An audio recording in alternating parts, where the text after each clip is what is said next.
The Mikan era was in a 6-foot lane. Then when we went to the next era, it was in the 12-foot lane because Wilt changed it from a 6-foot lane to. That's why all of those rebounds by all of the guys in the 40s and 50s were so high, because shooting percentages are so low, and then the fact that there were so many rebounds and they were close to the basket. Then all of a sudden, boom, we got to make it out here now because of Kareem and what these guys are doing. We want to make the game easier, so we open it up to 16 feet. Well, with those guys, not only now did they have to extend their game in the post-ups and what you were running for them, but in order for them to get the rebounds, and they had to now, really work, and it's difficult at 16 feet, okay? I don't mean to, sound too much X's and O's, but I have a great respect for all of those teams during those eras, just like all of those players, you see? And I said this the other day when I talked to the NBA people. And I said, look, LeBron James is the best player today. Stop getting in arguments that he's better than Michael Jordan, Michael Jordan's better than LeBron James, so forth and that. And then the old guys will tell you Oscar Robertson better than both of them. It depends upon who you talk to. And then right away these people, they look at me and I said, wait a second, will you check Oscar's first 5 years in the league? I said, all he averaged added up. Yeah, they gave him a triple-double for 1 year because they would not round off the 9.6, 7, and 8. Just look it up into another 10. Oscar Robertson, when you add it all up, for 5 years averaged 30, 10, and 10 overall. So who's to say Oscar Robertson couldn't get 30 today? And I'll tell you why, and this is what I said to them. I put that hand on your hip, Jack, and you're a guard, and you're a small forward, and I put my hand and call that hand checking with these guys with hands this big, and they move you, and they press you full court, and they put that hand, and then as you start to go by them, start to go by me. Come on. We were able to use that forearm as soon as it's like football. All of a sudden now the defensive halfback can't get you past 5 yards. Why? Because they want more scoring. So today we've got a green light for these guards and small forwards to get to the rim now, and you have to play them perfectly without the hand contact or the forearm. When you talk Oscar Robertson and you talk Michael Jordan, you know what I said to guys? When you don't believe what it was like in the 70s and 80s, will you please watch the documentary on the Detroit bad guys? And nobody got thrown out of those games. And you saw guys flying into the stand. Mike, you were there. Come on. I mean, it was a joke. I mean, today you would, on one hit, you'd be suspended for a month here, okay? And that's why it's hysterical when these guys are bitching about going to the rim. They don't know what it was like to go to the rim in the 70s and 80s because you might not get up again. And then you had to take all of those hits like Jordan and the Gervins and all of the guys that were the big, and Magic and Bird and all these guys. Come on, it was if you were in the 70s and 80s as a coach or a player, the beauty of the game, the IQ of the game, the continuities and the sets that teams ran were just absolutely gorgeous to watch. And then the physical defensive part, you better be running good stuff, Jack, or you're not getting a good shot all night here. In the world of basketball, there are voices that silence the entire room the moment they speak, not because of theatrics, not because of controversy, but because their authority has been forged by decades of blood, sweat, and truth. Hubie Brown, Hall of Fame coach, legendary analyst, a man who has lived through every chapter of the NBA, carries such a voice. At 90 years old, he has nothing left to prove. No audience to impress, no era to defend. When Hubie speaks, he speaks only what he has seen with his own eyes, from the bench, from the court, from the unforgiving battles of legends. And then Hubie delivers his verdict. Short, sharp, enough to slice through the endless noise of the GOAT debate. LeBron James is the best player today. Stop getting in arguments that he's better than Michael Jordan. Michael Jordan's better than LeBron James. No theatrics, no hesitation. Just a sentence that slams the door shut on hollow arguments. To Hubie, this isn't about numbers, not about longevity, not about PER, BPM, or advanced stats. The truth lies in something deeper. He lived in both worlds.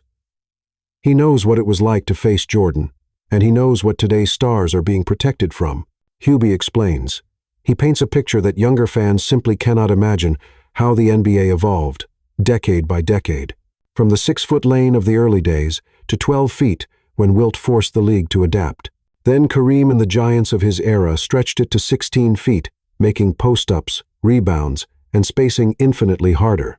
From the time when hand-checking was legal, when a palm the size of a backboard could pin your hip and steer you like a puppet for 24 seconds. From the era of the forearm check, as brutal as football, when a defender's arm dug into your chest every single step of the way. And today, the rules have changed. No hand check, no forearm, no violence. Guards and forwards today have a highway to the rim. Every touch is a foul. Every collision slowed down for replay review. Hubie chuckles when he hears players today complain, "It's so hard to drive to the basket." His response? If you think it's hard now, try driving to the rim in the 1,980 seconds. One hit, and you might never get up again. That is the difference. LeBron James, great, dominant, the best player of this era. But he is shielded by rules, thriving in a league designed for pace, space, and highlight reels. Michael Jordan, the face of basketball's most brutal era, where every drive was a gamble with your body, and he didn't just survive. He dominated to the point of bending the entire sport to his will. Hubie reminds us, if you want to understand Jordan, go watch the Bad Boys documentary. Watch him slam to the floor by Rodman, Laimbeer, Mahorn, again and again. And yet, he rose. He dropped 40. He beat them, not by avoiding the pain, but by mastering it. In every word, a portrait emerges. Jordan is not just another great player. He is the immovable standard, the final boss, that every generation must measure itself against. LeBron may be the best of today, but Jordan is the man who forced the NBA to rewrite its rulebook, its style, its very identity. That is why Hubie Brown, the witness of every era, speaks with finality. Jordan is greater than LeBron. This is not an opinion. This is truth. This is not nostalgia. This is history. Era adaptability. Who truly forced the NBA to change? One of the most overused cliches in the GOAT debate is the tired question. But who would dominate if we dropped them into another era? Fans love to imagine LeBron in the 1,990 seconds or Jordan in 2025, as if greatness could be measured by time travel. But Hubie Brown's words expose a much sharper truth. The real question isn't who could adapt to another era. It's who forced the NBA to adapt to them. LeBron James is a master adapter. He has rewritten his game again and again to fit the modern canvas. Early in his career, he was the explosive slasher who bulldozed defenses. Then he became the point forward, orchestrating like magic with the body of Karl Malone. Later, he added the step-back three, the fadeaway, the veteran craft that let him thrive in his late 30 seconds. LeBron is the ultimate chameleon, capable of excelling under pace and space, under analytics-driven offenses, under super-team construction. But Michael Jordan? Jordan was not the chameleon. Jordan was the predator that forced the ecosystem itself to evolve. He didn't bend to the era. He bent the era to him. Think about it. The hand-check rule changed because perimeter players like Jordan made it too clear that you couldn't stop genius forever by holding his hip. The illegal defense rule adjusted because teams were building entire schemes just to stop Jordan from isolating and killing them one-on-one. The flagrant foul classifications, born from the brutality of the Jordan rules, when Detroit's bad boys turned basketball into warfare just to slow him down. Every stage of Jordan's career forced the league to redraw its lines. He was the immovable object and the unstoppable force at once, compelling the NBA to modernize, to expand globally, to become entertainment on a planetary scale. LeBron thrived in the new order, yes, but Jordan created the order. Without Jordan, there is no NBA as we know it today, no billion-dollar sneaker industry, no global finals broadcast, no cultural empire stretching from Chicago to Shanghai. Jordan didn't just adapt to the game. He made the game adapt to him. That is the gulf between greatness and transcendence. Great players can survive any climate. Transcendent players change the climate forever. And so, when people ask, could Jordan dominate in today's game? The question misses the point. Jordan dominated in an era designed to stop him. Imagine what he would do in an era designed to protect him. The rules that punish defenders for touching today's stars? Those rules exist because of Michael Jordan. The global brand that turned basketball into a universal language? That exists because of Michael Jordan. LeBron adapted. Jordan transformed. And transformation is the ultimate stamp of greatness. The business of greatness. Who was the true CEO of basketball? Greatness on the court is one thing, but true immortality stretches far beyond 94 feet of hardwood. It seeps into culture, into business, into the way people dress, talk, and even dream. In this sense, the GOAT debate is not just about who scored more or who lasted longer. It's about who built an empire that outlives the game itself. LeBron James has masterfully branded himself as more than an athlete. He has built Spring Hill Entertainment, invested in Liverpool Football Club, produced Hollywood films, and positioned himself as a cultural voice far beyond basketball. He's a mogul, a businessman, a media force. To this generation, King James isn't just a nickname, it's a portfolio. But Michael Jordan? Jordan didn't just expand his brand. He became the blueprint for what an athlete could be. He was the prototype. The CEO before athletes even knew they could be CEOs. When Nike signed him in 1984, they projected $3 million in sales over 4 years. Jordan shattered that in 1 year. The Air Jordan sneaker didn't just succeed, it reshaped sports marketing forever. Today, it generates billions annually, and Michael Jordan earns more from it than most players make in their entire careers. LeBron is building on a road Jordan paved. Without Jordan, there is no athlete as empire, no billion-dollar sneaker industry, no NBA as a global pop culture phenomenon. Jordan wasn't following a playbook. He wrote the playbook, and it wasn't just business. It was influence. Jordan didn't need a tweet or a press conference to change minds.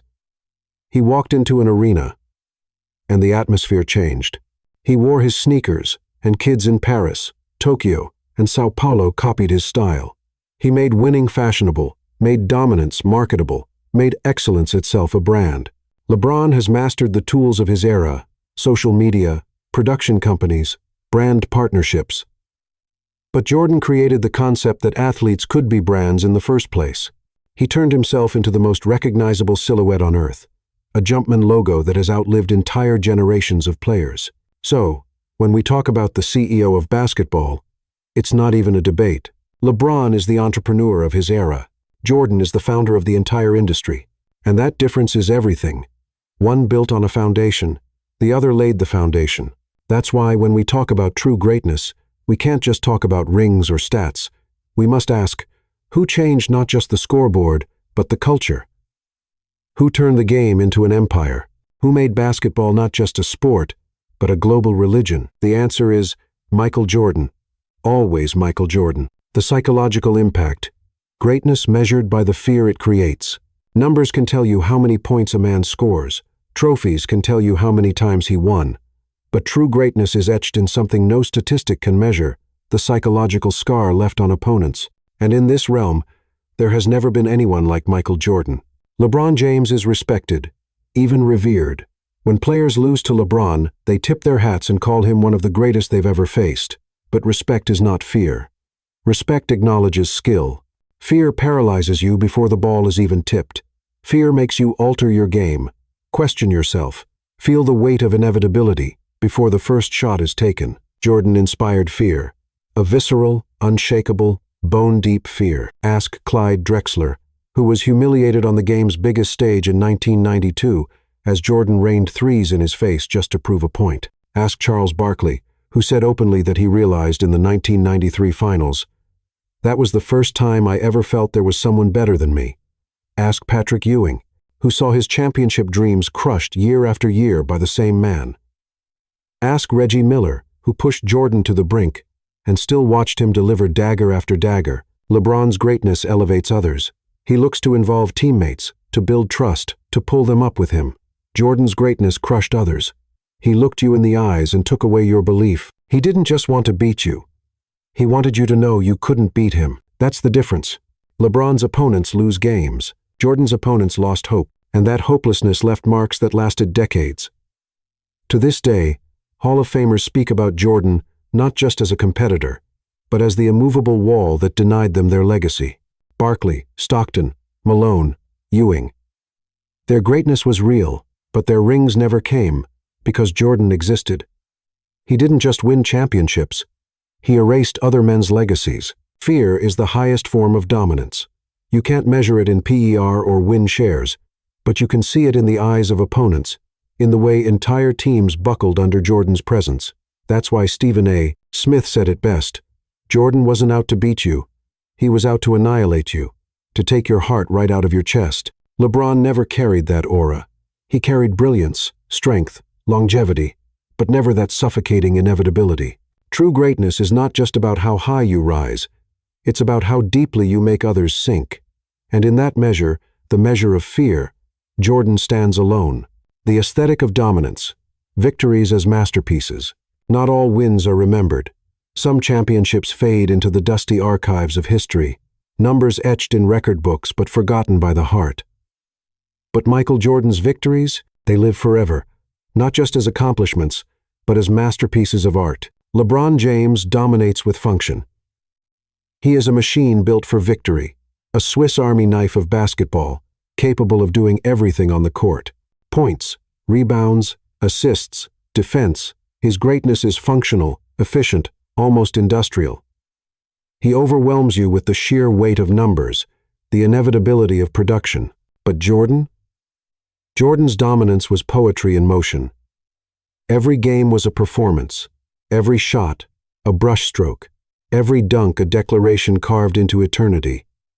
He didn't just win, he made winning unforgettable. Think of the flu game.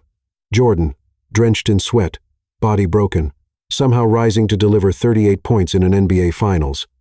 That wasn't just a stat line. It was theater, courage painted on the canvas of competition. Think of the shot over Craig Alo in 1989. The hang, the pause, the release, the iconic fist pump frozen in time. That wasn't just a game winner. It was a moment that defined a generation. Think of the 1991 Finals, when Jordan switched hands midair against the Lakers, defying logic, gravity, and physics. A move so stunning that even Magic Johnson could only shake his head. That wasn't just 2 points. That was immortality. LeBron has iconic moments. Yes, the chase-down block in 2016, the comeback from 3-1. But Jordan's entire career feels like a highlight reel curated by the gods themselves. His fadeaway wasn't just effective, it was beautiful. His dunks weren't just violent, they were elegant. His footwork wasn't just technical, it was balletic. Greatness can be measured in rings and records. But beauty? Beauty is eternal. People don't just remember that Jordan won 6 titles. They remember how he won them. They remember the images, the feelings, the goosebumps that come rushing back decades later. LeBron wins. Jordan captivates. LeBron builds resumes. Jordan builds myths. And myths last longer than memories. That is why Jordan's dominance transcends the scoreboard. It is not just the fact of his greatness, but the aesthetic of it, the way he made victory feel like destiny, the way he turned basketball into something more than sport. When you think of LeBron, you recall numbers. When you think of Jordan, you relive moments. And that difference is everything. Final conclusion: the sacrifice, the permanence, the truth.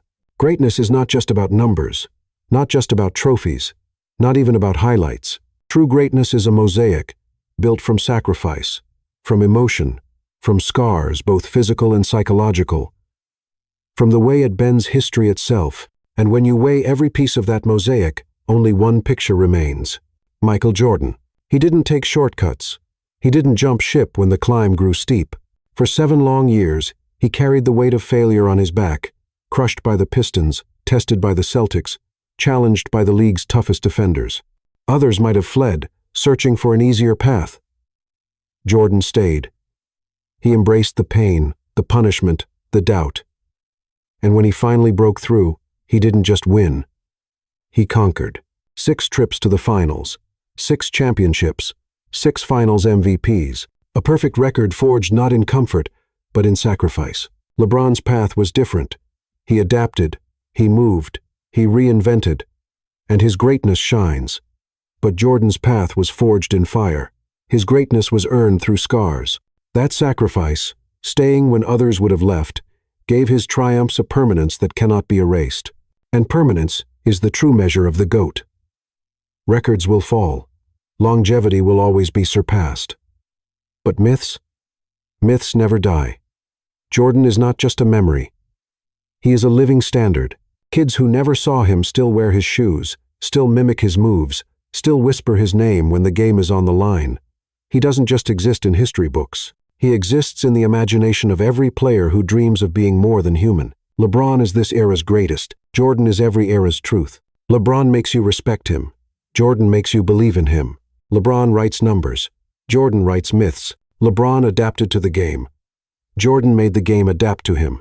And that is why Hubie Brown's words ring like a final verdict from the witness of every generation. Stop arguing. Michael Jordan is better than LeBron James. Because when all is said and done, true greatness isn't measured by statistics or debates.